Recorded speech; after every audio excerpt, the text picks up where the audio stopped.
আসসালামু আলাইকুম। প্রিয় দর্শক, একটা প্রশ্ন দিয়ে আলোচনাটা শুরু করি।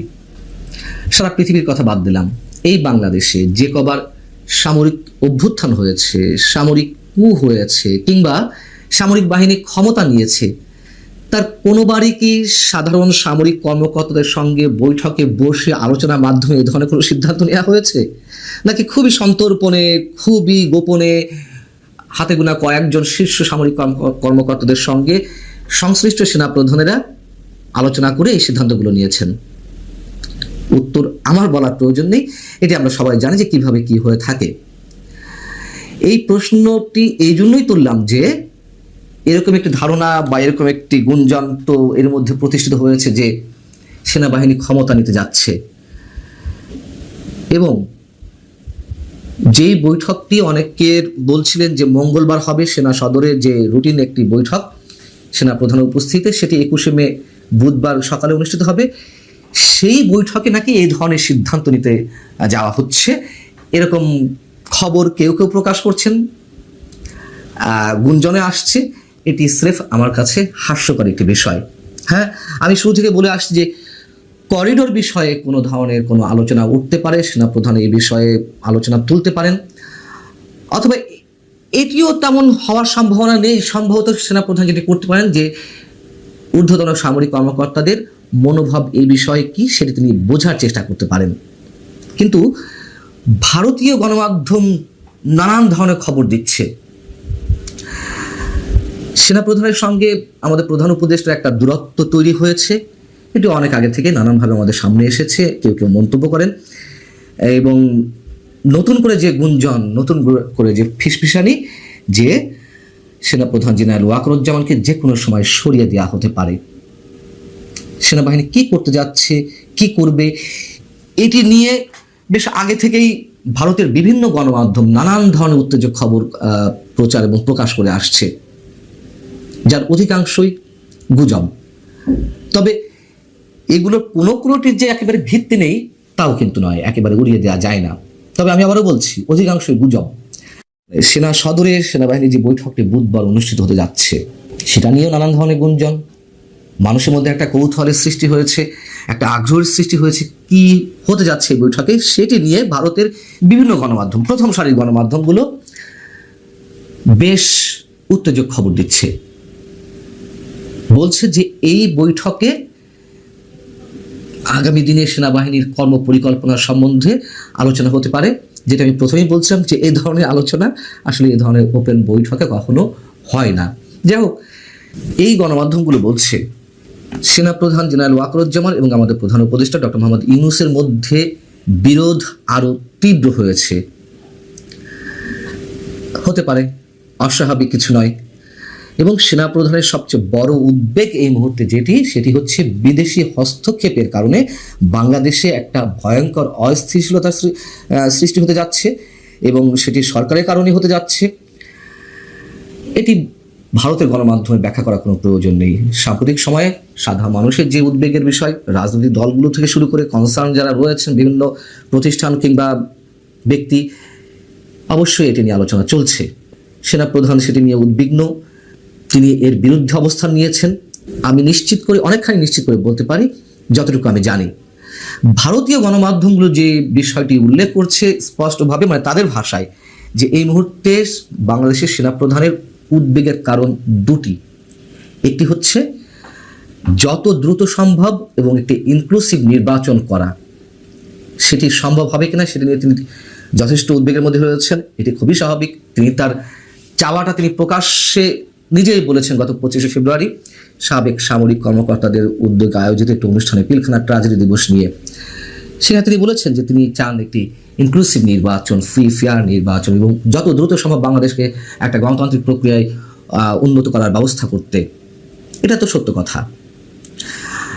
আর তার দ্বিতীয় যে উদ্বেগ সেটি হচ্ছে, যেটি এই মধ্যে বলেছে, যে তাকে যে কোনো সময় সরানো হতে পারে, এবং তার আফটার ইফেক্ট কি হতে পারে অনেকেই অনুমান করার চেষ্টা করছেন।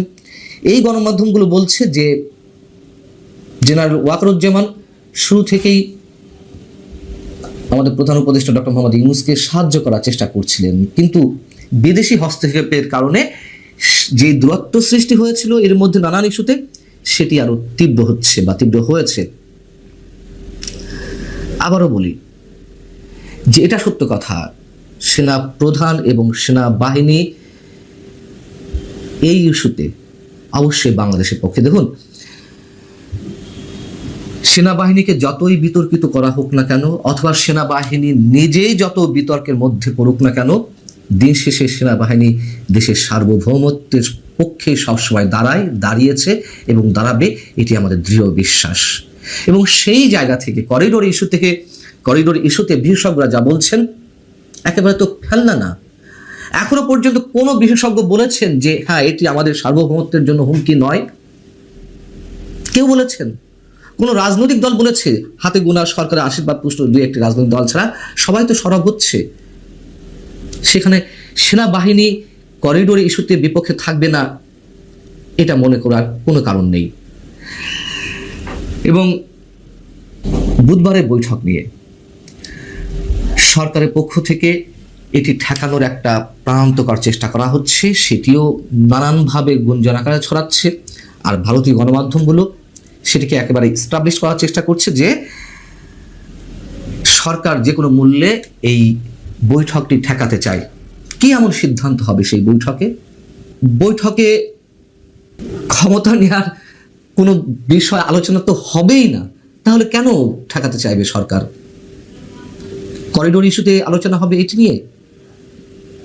হবেই এমন কোনো ক্লিয়ার কোনো পিকচার পাওয়া গেছে আগে থেকে?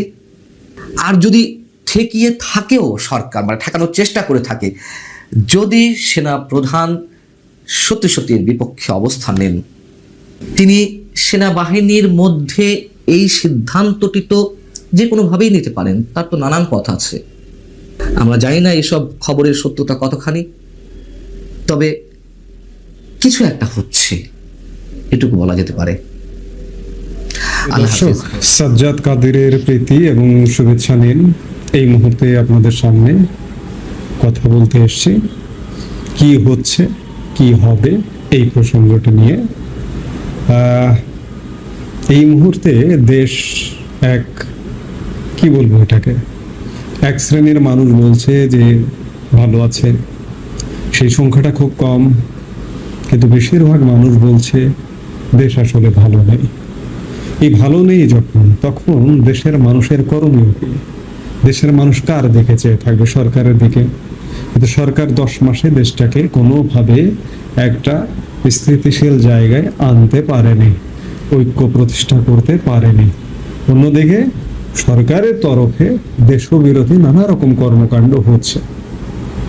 করিডোর ইস্যুকে কেন্দ্র করে, মার্কিন ডিপ স্টেটকে কেন্দ্র করে, বন্দর ইস্যুকে কেন্দ্র করে মানুষ অনাস্থায়। রাজনীতির দিকে তাকাবে মানুষ, রাজনীতিও মানুষকে হতাশ করছে। রাজনীতিবিদদের কণ্ঠ অনেকটা নিম্নগামী। বন্দর ইস্যু, করিডোর ইস্যু, এসব নিয়ে রাজনীতিবিদ, বর্তমানে যেসব রাজনীতিবিদ, যেসব রাজনৈতিক দল মাঠে কর্মরত আছে, তাদের সেই অর্থে উচ্চবাচ্য নেই বললেই চলে। আরেকটি প্রধান রাজনৈতিক দল আওয়ামী লীগ সংগঠন হিসেবে আছে, কিন্তু আইনগতভাবে বর্তমান সরকার তাদের কার্যক্রম নিষিদ্ধ করেছে, যার কারণে তারা সাংগঠনিকভাবে কণ্ঠ তোলা কিংবা আওয়াজ তোলা এটি তারা করতে পারছে না বা করতে পারবে না। এখন মানুষের একমাত্র ভরসার জায়গা, আশার জায়গা ক্যান্টনমেন্ট।